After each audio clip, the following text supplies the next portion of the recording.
Hi, and welcome to Fast Track English once again. I am teacher David. I am going to read you another short story. This one is called Thetrap. Martin was not happy. He'd wanted to work during a half-term break and earn a bit of much-needed money. But wherever he'd asked, he'd got more or less the same reply. "Sorry, young man, we don't need any help," said the man in the supermarket. "I'm afraid not," said the lady at the newsagent's. Then, on the Tuesday before half-term, he spotted a small ad in the local paper. The ad read, "Help wanted. 2 people needed for 1 week. Packing. No experience needed. Phone 25573." Without wasting a moment, Martin was on the phone. To his surprise and disappointment, all he got was an answer phone with a message. "You've reached 25573. I'm sorry, but there is no one here at the moment. Please leave your name and number, and we'll get back to you as soon as possible." "Oh well, too bad," thought Martin. "They'll have a whole pile of people leaving messages. I might as well forget that one." At 9:15 that evening, however, the phone rang. "Martin," called his mum. "It's for you. Someone about a job." Martin's spirits bounced up as he picked up the phone. "Hello? Yes, it's me." "Next week?" "Yes, perfect." 16? "No, but I can easily find a friend." "Tomorrow after school?"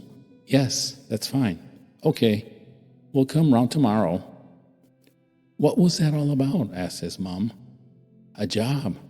I've got a job for half-term, with a bit of luck. I've got to go and see a bloke tomorrow after school."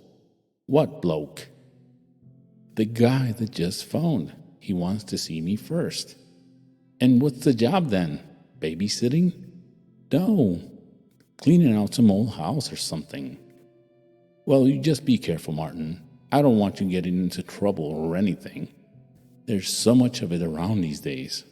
"Oh, Mom, for goodness sakes, I'm 16.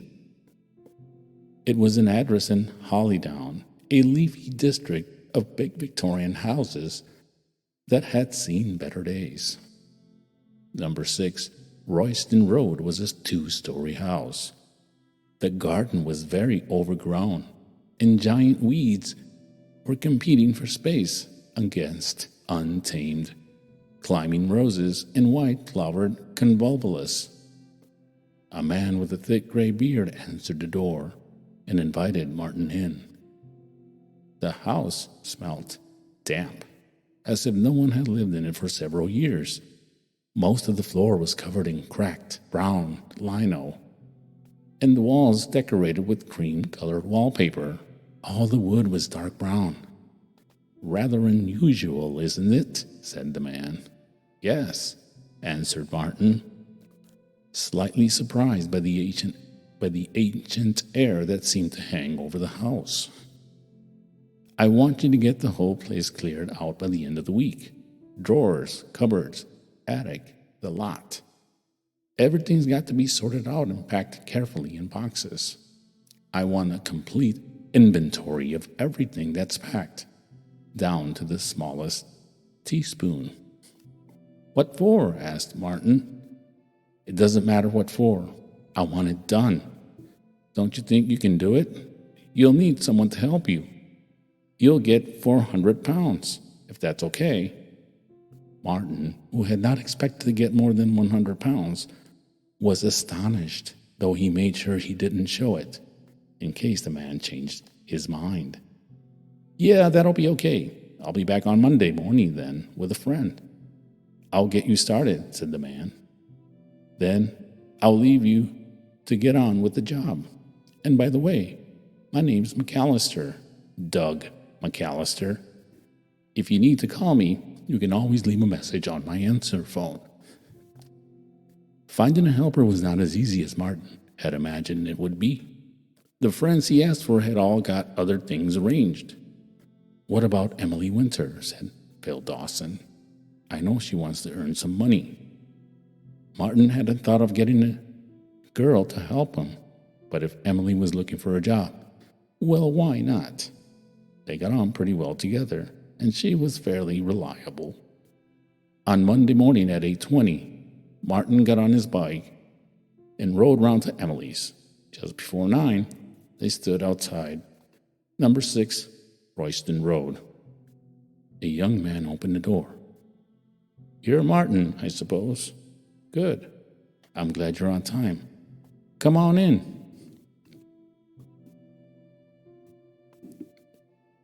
He led them into the sitting room. "Okay, you know what to do. Sort out all the junk in this house. Empty all the drawers and cupboards and wardrobes, and pack the whole lot into boxes. Wrap up everything fragile in newspaper first, of course, and don't break anything. Number the boxes, and make a detailed list of all the contents of each one. Okay? And no mistakes. McAllister will be back on Friday at 3:30. It's all got to be done by then. Got it?" Martin nodded. "And by the way, there's no electricity in the house, so you'll have to stop at dusk. Here's the key. Don't lose it." Then, with a rapid goodbye, the young man went off, leaving them alone in the house. "What a strange guy," said Emily, once they were alone. "Yes, he's not the bloke I met the other day. Are we sure we were meant to be doing this? Why not?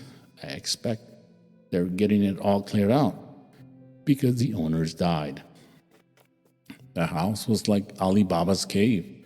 Whoever had lived there seemed to have traveled all over the world, bringing back bric-a-brac and ornaments from every country he visited.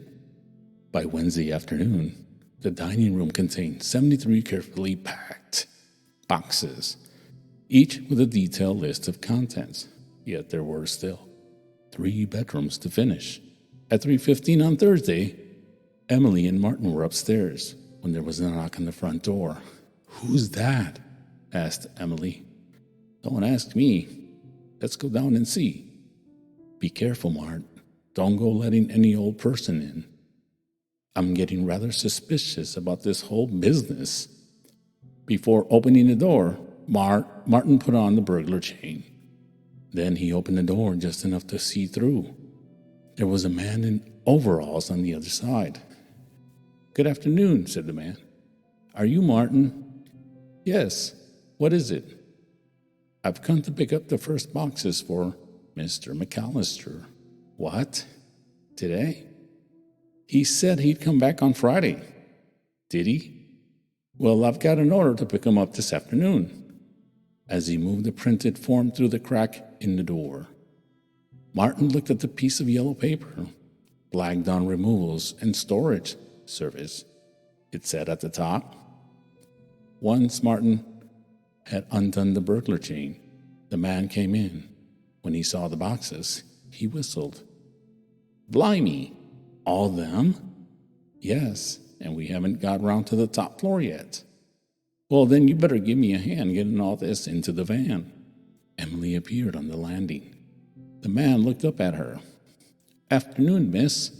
You working here too? Come and give us a hand with these boxes." Emily hesitated. "Come on, Amy," said Martin. "Lend a hand." "Thanks, kids," said the man as he climbed back into his cab. They'll pick the rest up tomorrow." The van drove off. "I don't like this at all," said Emily all of a sudden. "The whole thing's extremely fishy. That man wasn't up to any good. I could see it in his face. I'm packing it in. You can finish the job yourself if you want, but I'm clearing off." "Oh, come on, Emmy," answered Martin. "I'll never get the last rooms finished by myself." "Too bad. I don't like it. I'm off. I reckon we've been helping steal the whole contents of someone's house. And that McAllister guy, I bet he doesn't turn up tomorrow to pay you. You've just been done. I'm going to the police." Martin's heart sank into his boots. Of course, Emily was right. Suddenly, it all fitted in. After lunch next day, Martin and Emily returned to the house. but with them were 4 policemen. Since no one really expected McAllister to turn up again, they were more than surprised when at exactly the hour arranged, the man with the beard came to the front door and let himself in. "Martin," he called. "Up here." Martin answered from the top floor of the house.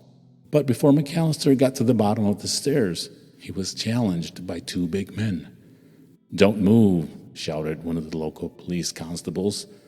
McAllister stood still, then announced, "It's okay. See ID." "Check his pockets," shouted one of the policemen.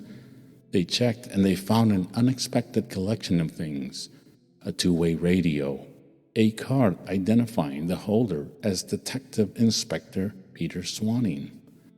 "I'm very sorry, sir," said one of the policemen. "That's okay, Constable. You were only doing your job." "And what are you doing, sir?" "Me? Well, I'm just running a little undercover operation to help trace stolen antiques." And he turned to Martin and Emily. "Good work, you two. You've been a great help. You see, 200 of the objects you packed up got electronic tracking chips hidden in them, and we can follow their movements all over London and the South.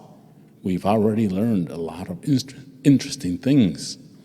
"So the guy yesterday?" began Martin. "Ah, now he fell right into it, didn't he? He thinks he's very clever, lifting half the boxes before I took them. Little does he know."